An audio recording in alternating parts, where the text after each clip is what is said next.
வணிக கேஸ் சிலிண்டர்கள் தட்டுப்பாடு உள்ளூரில் ஏற்படுத்தியுள்ள தாக்கம் குறித்து மக்கள் குரல் பகுதியில் எழுப்பப்பட்ட கேள்விகளுக்கு பல்வேறு பகுதி வியாபாரிகள் தெரிவித்த கருத்துக்களை பார்க்கலாம். தட்டுப்பாடு வந்ததுக்கு அப்புறம் ரொம்ப சிரமமாக இருக்குங்க. ஆல்ரெடி 1800 சிலிண்டர் எடுத்தேன், இன்றைக்கி 2300 2300 கூட ரேட்டு பரவாயில்ல. இன்னொன்று ரொம்ப டிமாண்ட் அதிகமாக காமிக்கிறாங்க. ஒரு சிலிண்டர் கேட்டால் கொடுக்குறாங்க, 4 சிலிண்டர் கேட்டால் 1 தான் கொடுக்குறாங்க. இது போக போக நாள் அதிகரிக்க என்ன நடக்குன்றது எங்களுக்கே தெரியல. ஹோட்டலில் எங்களால் ரன் பண்ண முடியுமா அப்படின்றதே சிரமமாக தான் இருக்குது. ஏன்னா சிலிண்டர் கிடைக்காம இதுக்கு வேறு ஏதாவது மாற்று ஏற்பாடு நாங்கள் பண்ணணும். விறகு அந்த மாதிரி யூஸ் பண்ணோன்னா எங்களுக்கு இட வசதி அந்த அளவுக்கு இல்லை. அதனால் நாங்கள் அதை தேடியும் போக முடியாது. வேறு என்ன பண்ணுறதுன்னு தெரியாத முடியாத சூழ்நிலையில் நாங்கள் தவிச்சிட்டு இருக்கிறோம். ஓப்பனாகவே சொல்லிட்டாங்களாம், வணிக பயன்பாட்டு சிலிண்டரை பூரா நிப்பாட்டிடுங்க, வீடுகளுக்கு மட்டும் கொடுங்கன்னு. அதனால் எல்லா டீலருமே நிப்பாட்டாங்க. இப்போ மதுரையை பொறுத்தவரை பார்த்திங்கன்னா சிலிண்டர் இல்லாமல் எதுவுமே செய்ய முடியாது. இப்போ கிட்டத்தட்ட ஒரு 2 நாள் 3 நாளைக்கு தான் எங்களுக்கு கையிருப்பு இருக்கும் எல்லா ஹோட்டலும். அப்படி இல்லாத கடைகள் பூட்ட ஆரம்பிச்சிருவாங்க. அப்படின்னா மதுரையில் ஒரு 500 to 600 பெரிய உணவகங்கள் இருக்குது.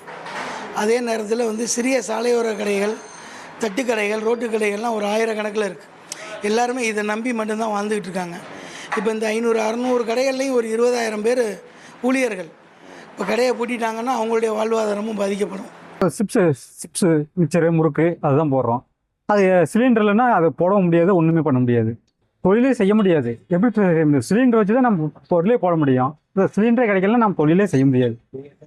சப்போஸ் கேஸ் ரொம்ப தட்டுப்பாடு ஆச்சுனாக்கா நாங்கள் செய்கிறது பிரியாணி வியாபாரம் தான். மெயின் சைடிஷு, ரைஸு அந்த மாதிரிலாம் இருக்கு. இப்போ அந்த பிரியாணி ஐட்டம் வெறும் கட்டையில் செய்கிறதுனால அது என்றைக்குமே பாதிப்பு இல்லை. வெறும் கட்டையில் எங்களால் என்ன முடியுதோ அதெல்லாம் ரெடி பண்ணிவிடும். கேஸ் ரொம்ப தட்டுப்பாடு சுத்தமாக கிடைக்காத நிலைமை வந்துச்சுனாக்கா அந்த ரைஸு இந்த ஐட்டம் சிக்கன் பக்கோடா ஐட்டம்லாம் அதில் ஒரு 10-12 ஐட்டம் போடுறோம். அதில் முடிஞ்ச அளவுக்கு ஒரு 3 ஐட்டம் 4 ஐட்டம் மட்டும் குறைச்சிட்டு அது மட்டும் போடுற அளவுக்கு பார்த்துட்டு மீதி அதுக்கு தகுந்த மாதிரி கட்டுப்பாடு அளவுக்கு தேவையான அளவுக்கு செஞ்சுக்க வேண்டியதுதான்.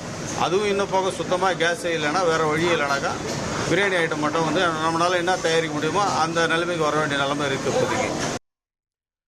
மக்கள் குரல் பகுதியில் பல்வேறு பகுதி மக்கள் தெரிவித்த கருத்துக்களை பார்த்தோம். Make India great again. மக்கள் ஆட்சி அமையணும். மோடியினுடைய கேரண்டியை தான் மக்கள் நம்புவாங்க. வெற்றி கூட்டணி அமையும் அமையும். எக்ஸ்பிரஸ் வேக செய்திகளில் இது இடைநில்லா பேருந்து.